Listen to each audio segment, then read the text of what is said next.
Bonsoir tout le monde. On est rendu au cours 8, le cours sur le Parkinson. C'est un de mes cours préférés. Ici, à la première page, j'ai mis une image de deux personnalités connues. Ça trahit un peu notre âge si vous savez c'est qui. Alors, à, à ma gauche, c'est Mohamed Ali. Et ici, c'est Michael J. Fox. Michael J. Fox est un acteur, puisqu'il est encore en vie. Mohamed Ali était un boxeur professionnel.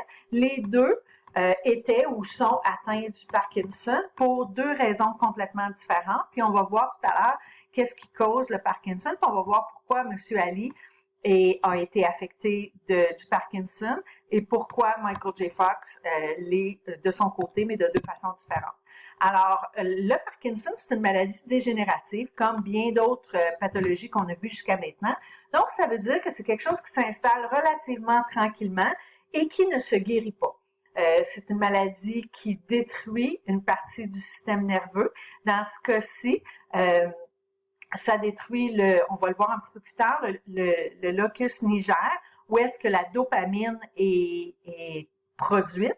Et sans dopamine, ça cause des problèmes de posture, des problèmes de tremblement, des problèmes de bradykinésie. Donc, on va voir que ça cause quand même beaucoup de problèmes et un peu comme la polyarthrite rhumatoïde qui a des symptômes dans les articulations. C'est une arthrite qui a des symptômes dans les articulations et qui a des symptômes autres que les articulations. Le Parkinson a des symptômes moteurs, puisqu'on manque de dopamine, et des symptômes non moteurs. On va les voir tout à l'heure. En principe, ça a une évolution relativement lente, mais on va voir que pour certaines personnes, ça évolue quand même assez rapidement. Alors, on parle quand même, là, j'ai été rechercher les statistiques, puis c'est encore les mêmes statistiques que la session passée, la session d'avant. Donc, on parle environ 100 000 Canadiens en ce moment. Puis ça devrait doubler d'ici 2031. C'est quand même pas loin, le 2031. On parle d'une dizaine d'années. On dit qu'il y a à peu près 25 000 Québécois qui en seraient atteints. Sûrement que ce chiffre-là est un peu plus élevé. La plupart du temps, c'est diagnostiqué dans la soixantaine. Fin cinquantaine, début soixantaine, c'est là que ça se passe. Par contre, il y a une forme précoce qui est diagnostiquée dans la trentaine, avant même d'avoir 40 ans. Et monsieur Michael J. Fox, lui, c'est de cette affection-là qu'il a été diagnostiqué. Et il a commencé à avoir ses premiers symptômes dans la trentaine, 36-37 ans. On parle de 5 à 10% des gens sont diagnostiqués plus tôt que la quarantaine. Donc, c'est quand même pas beaucoup de cette population-là qui souffre de la forme précoce, mais elle existe quand même. On parle de la deuxième maladie neurodégénérative ici au Canada, la première étant la maladie d'Alzheimer ou la démence de type Alzheimer, là, MA pour maladie d'Alzheimer, DTA pour démence de type Alzheimer. C'est assez fréquent chez les aînés. 0,2% à 0,3% dans la population en général, mais ça va jusqu'à 0,7% chez les aînés. C'est quand même assez élevé. On dit que il y a un peu plus d'hommes qui en sont affectés que les femmes. Les symptômes, les manifestations cliniques du Parkinson commencent à apparaître. Si je vous ai dit tantôt que c'est une dégénération au niveau du locus niger. Le locus niger, c'est lui qui produit la dopamine. On va commencer à voir les manifestations cliniques quand il y a environ 50% des neurones du locus niger qui ne fonctionnent plus. Donc, qui ont été détruits. Donc, ça veut dire que quand les manifestations cliniques commencent à apparaître, ça fait déjà un bout que la maladie est installée, puis ça fait déjà un bout que la maladie fait des dommages. Donc, vous allez voir un peu plus tard, là, il y a des tests qui sont en train de se développer pour essayer de diagnostiquer les gens de la maladie de Parkinson avant même que les manifestations cliniques arrivent. C'est quoi l'étiologie du Parkinson? On n'est pas trop sûr. On a beaucoup d'hypothèses. La plupart des recherches tentent à dire qu'il y a probablement une composante génétique puisque quand il y en a dans votre famille, vos risques de développer le Parkinson sont beaucoup plus grands. Et il semblerait que plusieurs gènes seraient en cause, autant des gènes récessifs que des gènes dominants. Donc, probablement que le facteur génétique n'est pas à négliger. On n'est pas sûr encore, par contre, là, on n'a pas de preuve de tout ça. Les facteurs environnementaux, par contre, et l'utilisation à outrance de pesticides, d'herbicides, l'utilisation de beaucoup de plastique, c'est une autre hypothèse puisque le Parkinson est beaucoup plus répandu dans les pays développés, dans les pays industriels que dans les pays sous-développés. Donc, on pense qu'est-ce qu'il y a de différent dans les pays industriels qu'il n'y a pas dans les pays sous-développés et certainement l'utilisation de pesticides, d'herbicides entre en ligne de compte. Plusieurs substances toxiques, le manganèse, c'est toutes des hypothèses qui sont étudiées en ce moment. Clairement, l'utilisation de certaines drogues, puis là je parle pas d'alcool puis de cannabis, je parle de drogues dures, l'héroïne, le crack, la cocaïne, ferait que les gens développeraient plus tard des manifestations cliniques ressemblant au Parkinson. Est-ce que c'est vraiment du Parkinson ou c'est du dommage au cerveau en général? Ça aussi, on n'est pas trop sûr. La même chose avec l'utilisation prolongée d'antipsychotiques parce que ces gens-là développent des symptômes qui sont de type parkinsonien. Est-ce que c'est vraiment du Parkinson? Là, on n'est pas certain. Les traumatismes crâniens répétés. Là, je parle pas une commotion cérébrale, mais plusieurs commotions cérébrales de façon répétée, qu'elles soient des petites commotions ou de grosses commotions cérébrales, seraient, à ce moment-ci, là, on commence à penser sérieusement que ça pourrait être une des causes de Parkinson. Puis là, si on revient à mon image du début, bien, Monsieur Ali, qui est un boxeur professionnel, un boxeur champion poids lourd du monde, a eu clairement à répétition des traumas crâniens et il a développé plus tard dans sa vie le Parkinson.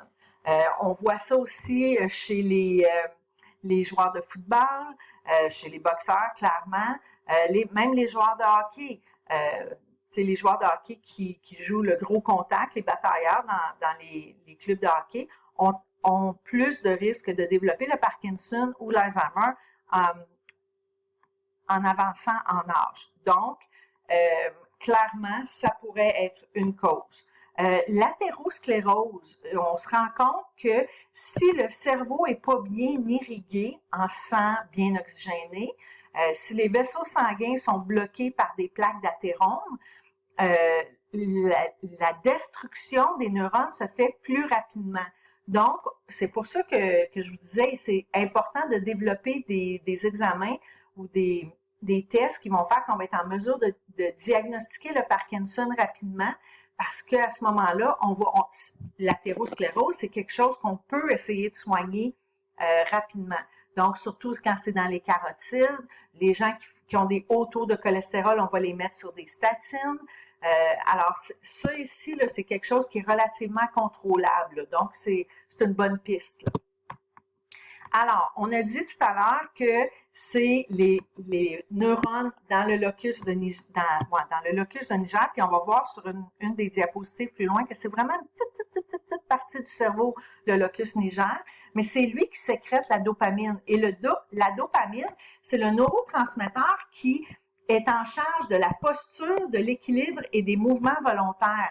Donc, les patients qui font du Parkinson et qui ont perdu 50% et plus de leur locus niger et à ce moment-là produisent moins de dopamine, vont avoir tous des problèmes de posture, des problèmes d'équilibre et des problèmes de mouvement volontaire. Donc, vous allez voir dans les images plus tard, ils ont une posture et une démarche qui est typique. Quand on dit typique du Parkinson, c'est vraiment tous les Parkinsoniens, ou à peu près, se tiennent de la même façon, marchent de la même façon, et on appelle ça la démarche parkinsonienne, c'est pas pour rien, là. Alors ici, on voit là, Ça, c'est le cerveau au complet. Et le locus niger, c'est cette petite affaire-là ici. C'est minuscule. Ben, quand 50% de ce truc-là est détruit, ben, on commence à avoir des manifestations cliniques de Parkinson. Parce que la dopamine arrive pas à faire le transport, arrive pas à faire assez de transport de messages neuronal pour que la posture, l'équilibre et les mouvements volontaires soient faits de façon adéquate. Alors, quand on diagnostique le Parkinson, parce que c'est une autre maladie dégénérative pour laquelle il n'y a pas de on peut pas faire une prise de sang. En ce moment, là, on peut pas faire une prise de sang puis dire votre prise de sang est positive, vous êtes donc atteint du Parkinson. Ça n'existe pas encore. Ce qu'on fait, c'est qu'on élimine tout ce qui pourrait causer les manifestations cliniques et si on n'arrive à rien, si on trouve rien qui cause ces manifestations cliniques-là, on leur donne des antiparkinsoniens, puis s'ils répondent bien aux antiparkinsoniens, ben ils sont atteints de Parkinson. C'est comme ça en ce moment que le diagnostic se fait. Donc, on joue un peu, là, ça prend du temps, puis c'est assez difficile à diagnostiquer. Mais pour avoir un diagnostic, il faut absolument avoir ces 3 items-là. Donc, il faut que le patient démontre des tremblements, surtout des tremblements au repos, une certaine rigidité et de la bradykinésie. Donc, c'est des mouvements qui sont très, très lents, autant dans la marche que dans le visage. Donc, on parle de tremblements, c'est super important, là, la triade.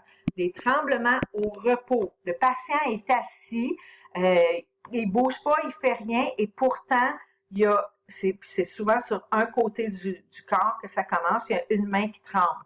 Éventuellement, les 2 mains vont trembler, mais au début, là, c'est souvent une main qui tremble. Plus qu'il va être anxieux, plus qu'il va avoir à se concentrer, plus il va trembler. Alors, ça peut prendre aussi le mouvement d'émiettement, ou on appelle ça le mouvement de signe de pièce. Les patients, attendez un peu que je trouve, les patients qui font de l'Alzheimer ont la main qui tremble, puis les doigts qui font ce petit signe-là, de signe de pièce. Ensuite de ça, on parle de rigidité. C'est des patients qui vont avoir des mouvements qui sont saccadés. Résistance accrue au mouvement passif. Vous essayez de les faire bouger, puis c'est raide, là. C'est de nature saccadée. Un petit test qu'on peut faire très, très facilement, puis je peux pas aller voir le vidéo parce qu'il est sur YouTube, mais je vous invite fortement à aller le voir. Ça dure genre 10 secondes. Allez le voir. C'est le mouvement de la main dentée, puis de la roue dentée. Puis on le fait avec la main. Et puis, c'est un test que vous pouvez faire, vous, facilement. Alors, vous prenez la main de votre patient parkinsonien, puis vous essayez de lui faire ça. C'est vous qui faites faire ça à sa main, mais ça ne fonctionnera pas. Ça va faire comme s'il y avait quelque chose qui le retenait. Mouvement de la roue dentée. Ça vaut vraiment la peine d'aller voir la vidéo. C'est clair, clair, clair. Ensuite de ça, la bradykinésie, c'est les mouvements qui sont lents, des mouvements qui sont d'habitude, qui sont automatiques, qui sont lents. Donc, on parle de clignement de paupières. Là. Ces gens-là ne clignent pas des yeux. Ils ont une expression du visage qui est neutre. C'est des gens qui ne rient pas, qui souvent ne vont pas rider parce vous savez qu'on ride parce qu'on rit trop, parce qu'on pleure. Ces gens-là, on appelle ça le masque. Ils sont comme ça. Ils n'ont pas d'expression. Ils ont de la difficulté à avaler leur salive, donc beaucoup de sialorée. Ils vont avoir une démarche qui est fascinante.